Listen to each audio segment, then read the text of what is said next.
అమ్మయ్యా అయిపోయింది. చాలా ఇష్టంతో చేసిన స్వామి నిన్ను నమ్మాలంటే మనసు రావడం లేదు, కానీ అమ్మకు తప్పదు అనుకుంటా. అన్నా నా విగ్రహం చాలా బాగుంది. ఏందన్నా ఈ వినాయకుడు? లేదు, ఇక్కడ ఏ విగ్రహాలు అమ్మడం లేదన్నా. అదేనన్నా అన్ని విగ్రహాలు ఉన్నాయి, అమ్మనంటున్నావు. అమ్మనన్నా. విగ్రహాన్ని ఎందుకు అమ్మవన్నా? నేను అమ్మని, మీరు పోండి అన్నా ఫస్ట్.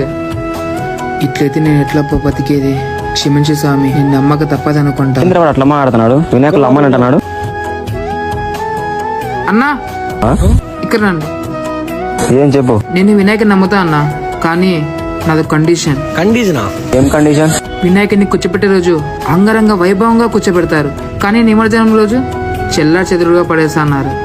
అమ్ముతున్నాని సంతోషించాలో, నిమజ్జనం రోజు నేను చేసిన విగ్రహాన్ని చూసి బాధపడాలో అర్థం కావడం లేదు. ఇక్కడ నుంచి తీసుకొని పోయే రోజు ఎంతో జాగ్రత్తగా తీసుకొని పోతారు. ఆయన ఉన్న రోజులు చాలా జాగ్రత్తగా చూసుకుంటారు. ఆయన నిమజ్జనం రోజు ఆయన కన్నా మీరే ఎక్కువ ఎంజాయ్ చేస్తారు. ఇంకా ఆయన పంపించేటప్పుడు చెల్లా చెదురుగా పడేస్తున్నారు. లాస్ట్ కి తల ఒక సైడ్, శరీరం ఒక సైడ్ కి పడేస్తున్నారు. చాలా మంది ఇలాంటి తప్పులు చేస్తున్నారు. కూర్చోపెట్టేటప్పుడు ఎంత నీట్ గా కూర్చోపెడతారో నిమజ్జనం కూడా అంతే నీట్ గా చేయండి.